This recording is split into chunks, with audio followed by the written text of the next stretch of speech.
على كيف كيفك. اطيب بطاطا حرة، اكلة لذيذة وسريعة وسهلة، هيك على الخفيف تنعمل بسرعة، ب5 دقايق بتكون خالصة. شوفوا ما احلاها. واهم شي تكون البطاطا كريسبي اول ما تحطوها، تعملوها هيك. كان بدها معها هيك شوية مخلل. اطيب شي فيها هو الليمون، هي عصرة الليمون معها عم تعطيها طعمة خطيرة. رح نقطعن تقطيعة هيك مكعبات. انا بلاقي هي التقطيعة شكلها كويس، نشيل هدول منهم.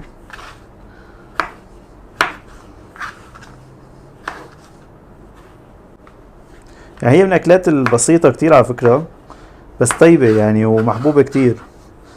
يعني هي اغلب الناس بيعرفوها من المطاعم، مع انه هي اكلة شعبية واكلة بيت، بس انتشرت كتير في المطاعم هلا بالفترة الاخيرة. انا عم بشيل هدول